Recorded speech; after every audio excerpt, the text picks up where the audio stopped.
Hey, what's up guys, it's TechZoomer talking to you here.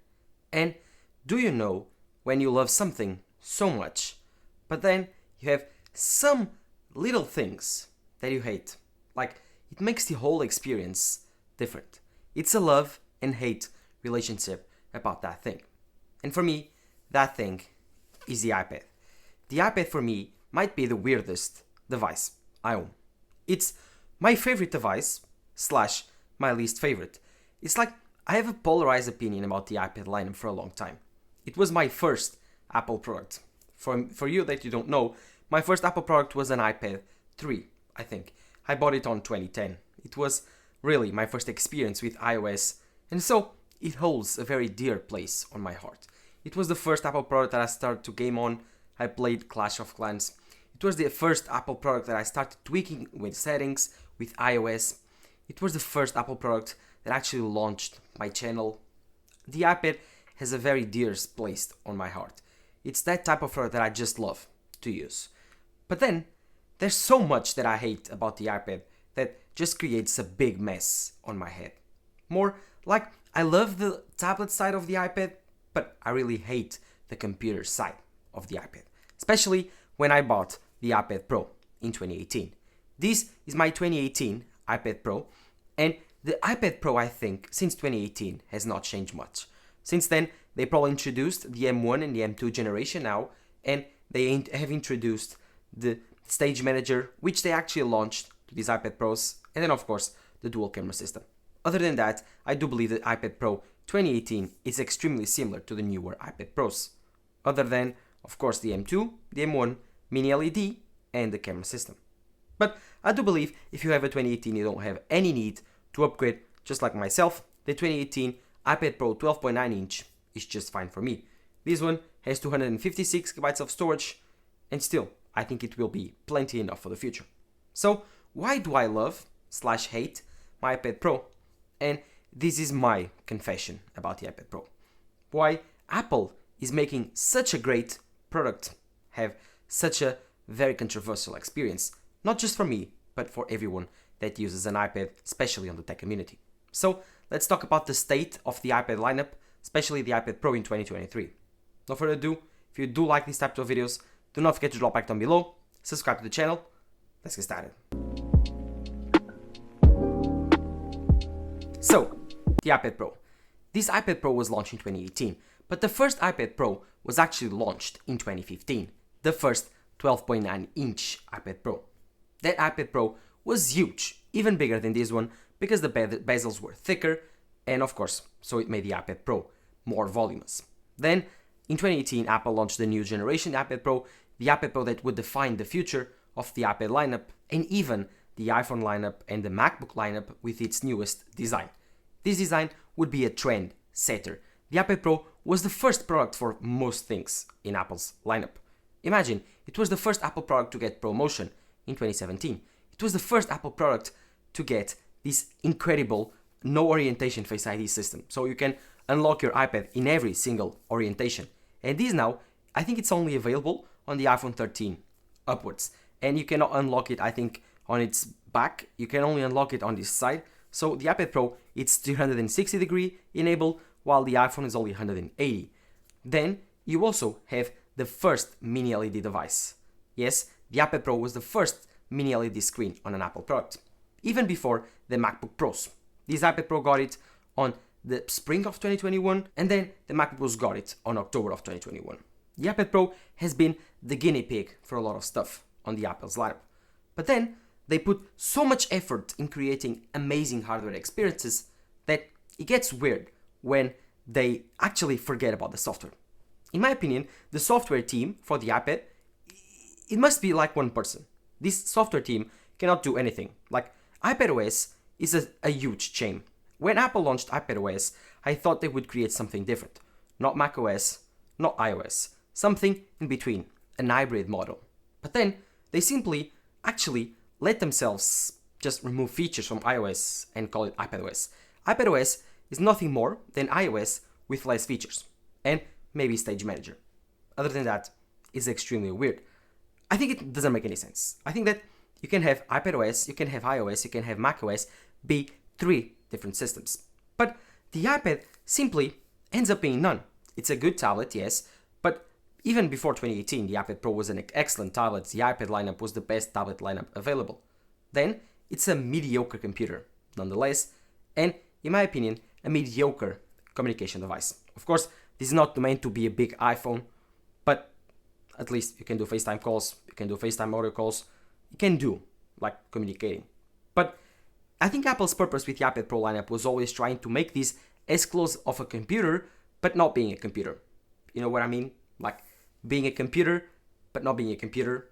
Even Apple's ads were, what is a computer? Hey, what you doing on your computer? What's a computer? And they were trying to redefine the definition of a computer. And I think they were trying to put the iPad in a different pedestal for what is the future of computing. I think that the new generation of babies and newborns and everyone that was born from 2010s upwards, they will look at the iPad as their main computer form. Even my dad actually uses the iPad Pro 2018, the same iPad as this one. He bought it at the same time as me and uses it as his own computer. So more and more people are trying to use their iPads, their computers. Why? Because they prefer to use touchscreens, they are more intuitive, they are way thinner and smaller than current laptops, they are as powerful. But I do believe that the iPad for professionals like myself and for everyone else that likes to use a little bit more power or even likes to use proprietary software to do their work, the iPad Pro just falls apart. Then you have the question of Finder. Finder on the iPad Pro sucks. Then you have the SSD management. Sucks. The external camera support. Sucks. The external mic support. Sucks. I would say Windows support. So, for example, if you want to have multiple windows on the iPad, do multitasking. Sucks. Apple tries to find some very complicated ways to make this iPad not work like a Mac, but then they just found ways to complicate the experience even more. I don't like the multitasking experience that they've released now on iPadOS 16. I think it's Stage Manager that is called. Don't like it. Terrible. I would prefer the old generation of multitasking on the iPad with the 3 apps at the same time. I think you can still use it. Much better. I think it's a much better implementation for touch, while Stage Manager is kind of weird. Then you have, of course, the problem with external SSDs. That's the biggest problem with the iPad. It's so weird. You cannot format SSDs or external drives. You cannot manage storage properly. It's just a very bad file management app with the iPad. Just brought over Finder for macOS and that problem would be solved. Then you would have to create more support for external mics, external cameras. For example, now you can see, but I'm recording my audio to my MacBook Pro using a USB mic. This is a boom mic that is on top of my head and is recording my audio. The iPad Pro cannot do that well.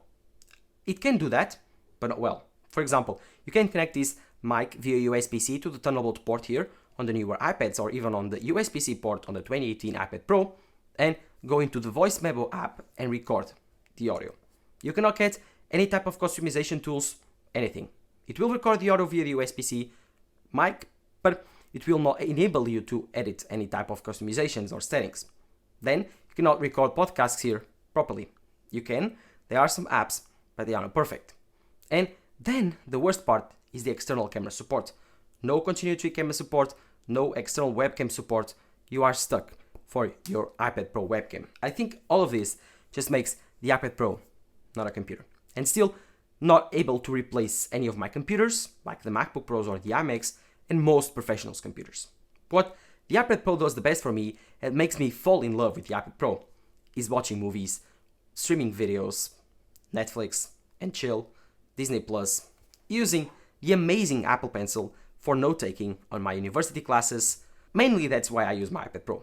Note-taking, video streaming. I think that this is the perfect video streaming device.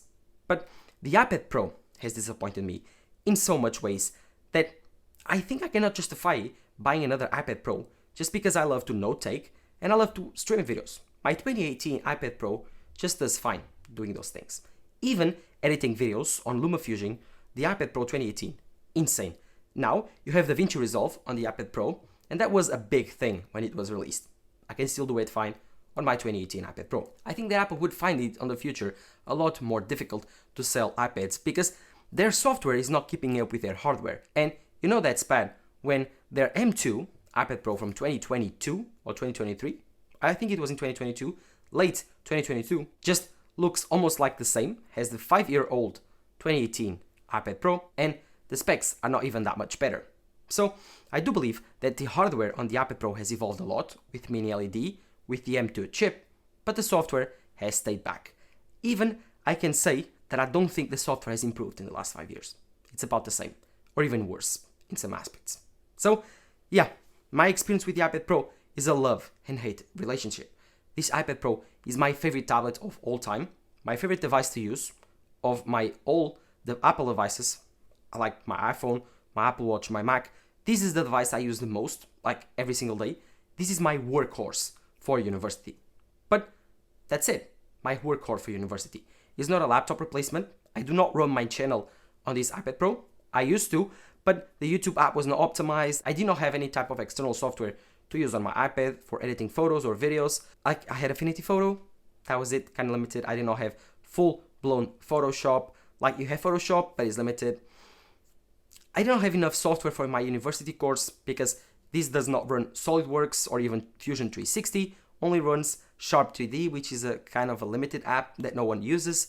So yeah, the iPad is an extremely good platform to work on, like note-taking, Excel, Word, PowerPointing. This is an extremely well optimized platform for that. But for most people, most engineers, most software developers, the iPad Pro is not enough, and they need a Mac or a Windows PC. So I think that Apple, if they improve this aspect on the iPad Pro, like make it more close to a Mac in terms of capabilities to switch up and replace a computer, and the iPad Pro would sell like hotcakes. I think that the iPad Pro form factor is much more appealing for the future of our generation and for the future of consumers. But I don't think Apple wants to do that because it will kill the Mac. And that's something they need to decide. Is it worth to keep feeding the Mac lineup, keep innovating on the Mac lineup and leaving the iPad lineup behind to the oblivion? Or it's just better to completely follow your instinct, make the iPad Pro the next gen computer, and still keep the Mac around for people that want the professional work, but switch the focus to the iPad Pro lineup, make it even better, especially the software, not as much as the hardware. This will continue to be my favorite Apple product of all time. The iPad is an insane product. I do love it better than my iPhone because if the iPhone did not exist, I would still be using an Android phone. While if the iPad Pro does not exist, no tablet would be even close to my iPad Pro. That's why I love my iPad Pro. This is as unique product as it can be. So good, but so bad at the same time. It's so weird. Like, it's a love-hate relationship that I have with my iPad Pro. Do you have an iPad Pro? Let me know in the comments down below what you think. And of course, do you think that the state of the iPad will change? Will Apple put more time and effort in upgrading the iPad Pro, especially the iPad OS? Or do you think they will leave it for oblivion like they did for the iPod lineup? Let me know of that in the comments down below. While you're there, do not forget to leave a like, subscribe to the channel. Thank you guys for all your support. This has been it. See you.